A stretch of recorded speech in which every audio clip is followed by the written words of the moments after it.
Hey, you wild mama, you wild thing. This is officially my last recording in the Into the Wild studio before we hit the adventures of our world tour, as we call it.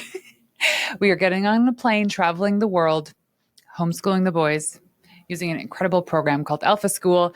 This has been a dream of my husband's for years and is also what has inspired me to record this episode about this thing called the invisible load, which is really the mental load we carry.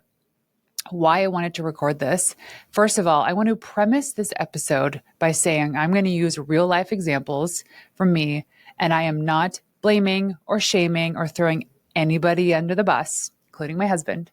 I am simply using real life examples of moments that I felt overwhelmed and where I think that the patriarchy, society, expectations, conditioning has shaped us, even people like myself and my husband, that are absolutely motivated to break the norms and how we show up and we live our lives. But it got me reflecting on the invisible load that keeps showing up all the time. It is not about the actual doing. It's not about the actual shoveling the driveway or packing a suitcase or making sure that, the towels are dried and put away.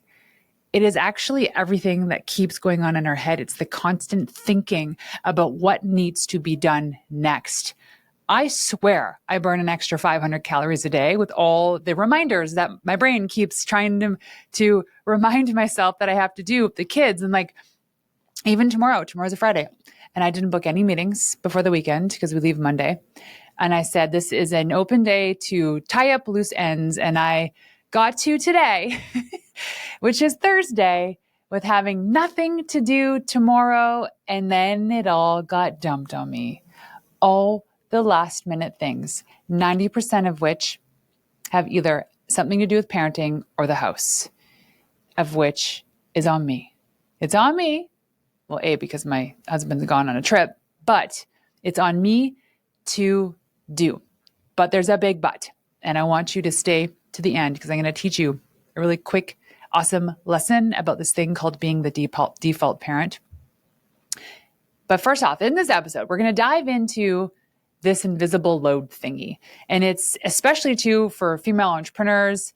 And it's something that they carry every single day.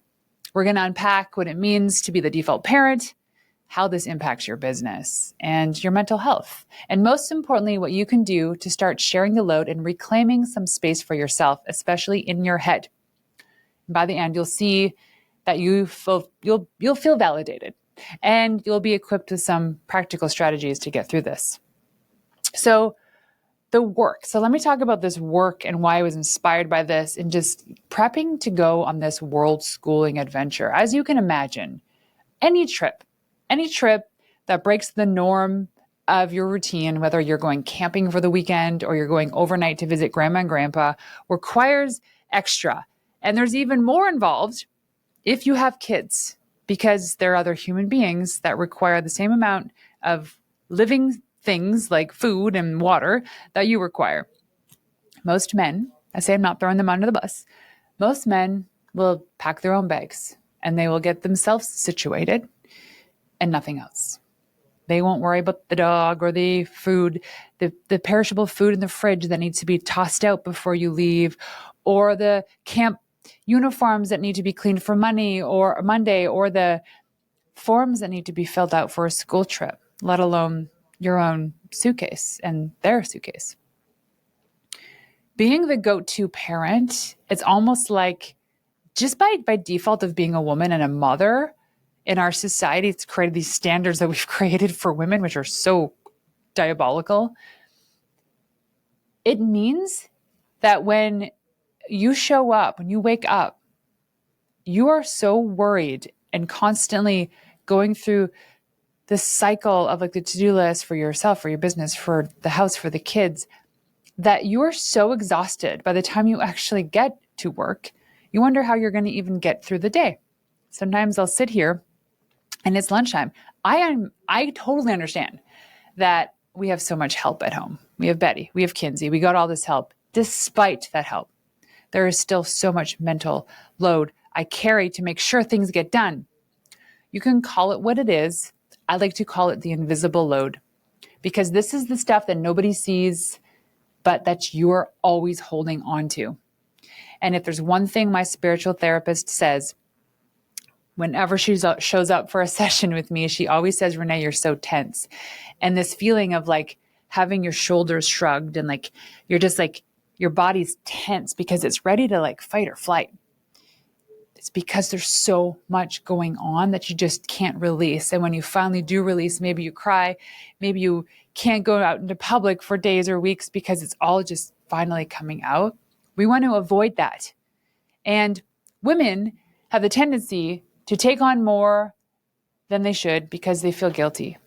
Maybe it's because the partner or the husband earns more money or makes the money so that they feel guilty for taking any time to themselves. Maybe it's just that you've never been taught how to delegate or even know that it's a possibility, so you don't do it, but you still keep holding on to that mental load. There's definitely no trophy for a woman who does it all. The trophy is an unhealthy life and an early death. I want to be very clear with you. If you have not chosen this lifestyle and it is not what you want to do, and you are doing it all, and every day you wake up and it's a grind and you're not happy, you're missing the point. The point is to be in full alignment with the work that you have to do, understanding we all have to do crappy things throughout the day. Brush our teeth, go to the bathroom, blow dry our hair. But the majority of your day needs to be in something that fills up your love tank. And if you're carrying the mental load and that is just so agonizing, I'm going to give you some tips. But so first of all, what is the default parent? The default parent can also be like the feelings of a CEO. So if you're not a mom or dad and you're listening to this, it's kind of like you're the default crap sandwich eater.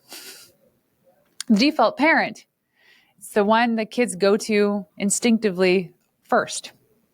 Mama, where's mama? It's the emergency contact for all of the kids' forms and their school forms. It's the one who has to schedule all the childcare and help especially if you leave for the night. Think about that. If you leave for one night or a week away, that's a lot of work because you have to schedule everything. It's the one who takes them to the doctor's appointments, the dentist. It's the one who knows their blood type.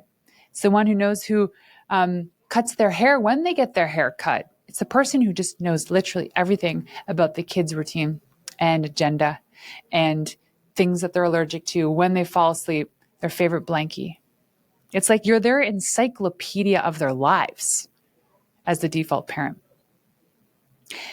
And then this invisible load that we talk about, that's the constant mental checklist of tasks, reminders, and emotional labor. Being the default parent doesn't mean you do everything. It means you hold everything in your head, regardless if you have the help at home or not. You still hold on to it. Okay? Here's where this impacts your business. You have difficulty focusing on stuff because your brain is split between I should be at home, I should be doing this, or I should be working on my business. It's the guilt when you choose business over family, or this resentment when family pulls you away from business. It's burnout from always being on because you're on for your business, you're on for your kids, you're on for your partner. And then when you ask for time away, you might be faced with, and I'm choking up on this because I just see this so many times. And even in my life, be faced with, well, I make more money than you, or my work is harder than yours, or I have to drive further, or all this and that. Yet when they come home, they put their feet up and relax. But when you come home, your second job begins. That's the default parent. The default parent and the default home person is the one who does it all and manages it all. And when the partner shows up trying to be like 50-50, which we know is a lie, or 100% as committed as possible, they ask, how can I help? That adds to the mental load because now all of a sudden you're responsible for telling them what they need to do when it's very clear. The dishwasher needs to be empty, the sink is full of dirty dishes, the laundry needs to be put away, the dog needs to be walked. I mean, maybe if you ladies, you want to take just this part of this episode, just this clip, and send it to your husband or send it to somebody you know that needs to hear this. Never ask how you can help if you live in somebody's home. It's very obvious, especially if you're an entrepreneur, because an entrepreneur looks at opportunities and sees where things can be optimized. Is that right? Can't you do that at home? Can't you look at a dirty sink and be like, oh, geez, I can just clean that. And if they don't see it, that's a lie. That is such a lie. Men can see the ketchup in the fridge. Prove me wrong. The invisible load, especially with entrepreneurs, it shows up at having to like cut your days short because you have to bring kids to dentist appointment, doctor's appointment, soccer practices. That means you're the default person where the other moms are scheduling play dates and birthday parties and telling you Joey has allergies to peanuts. Please don't serve him peanut butter. It's all these little things that are little things for you to remember and to do. The default parent. This, again, is not about blaming partners. It is about recognizing that there's an unspoken balance in our society somehow said women are weak because they stay home and they take care of their kids. Men go out and hunt and gather and they make the money. So they're the strong ones. And by nature, women become the default parent. Now, there is a time in a baby's life that's especially crucial, the first 2 years, when a mother is nursing a baby and that bond and that builds this confidence in a baby and this trust that they will not be abandoned. Sure, that's a lot.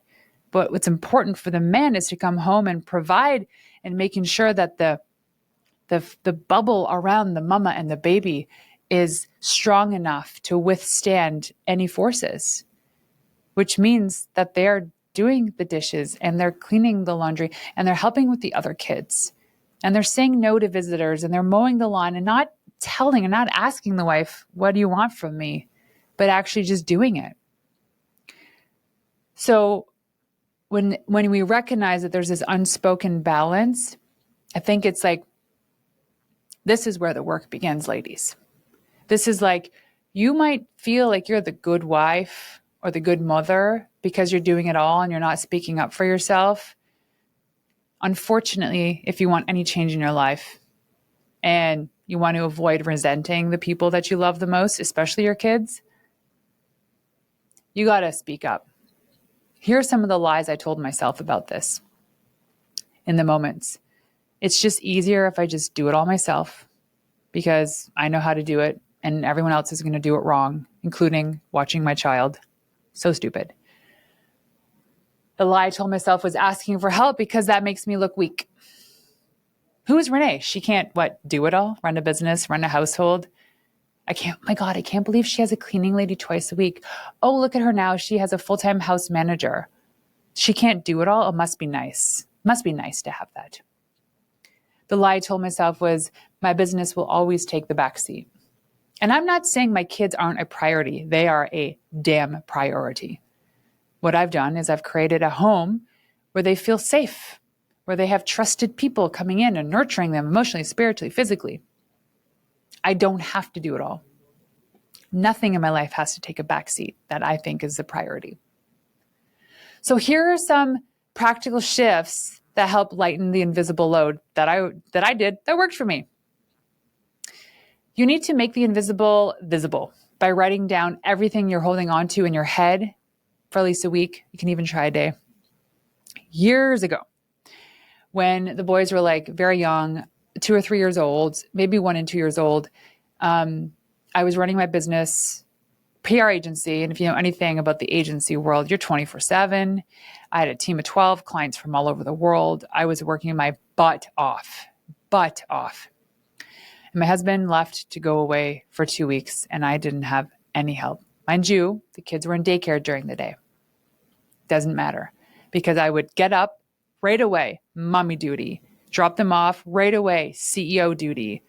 The only break I got was the 5 minutes in my car driving between the office and the daycare for 2 weeks straight.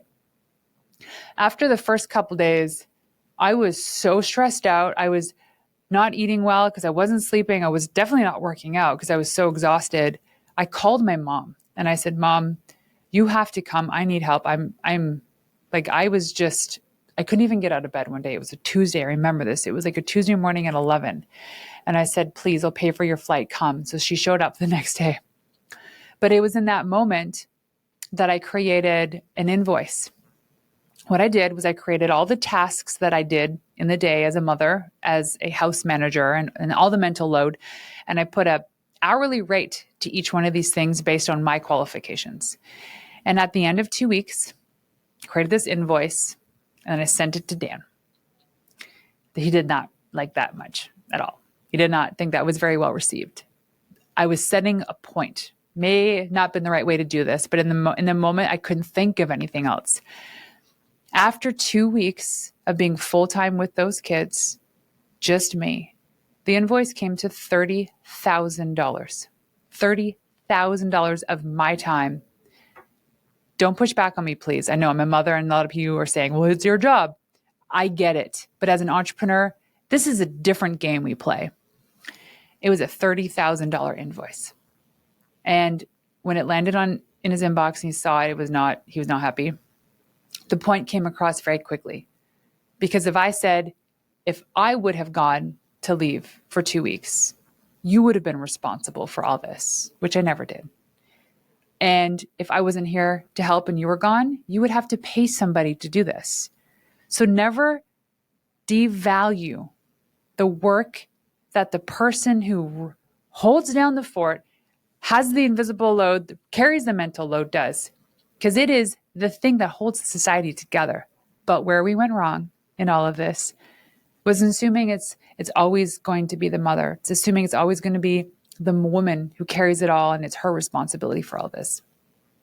So what you need to do is also, after you write these things down, is to have an honest conversation with your partner or whoever helps you support your home life about dividing responsibilities. It's not about, quote, helping.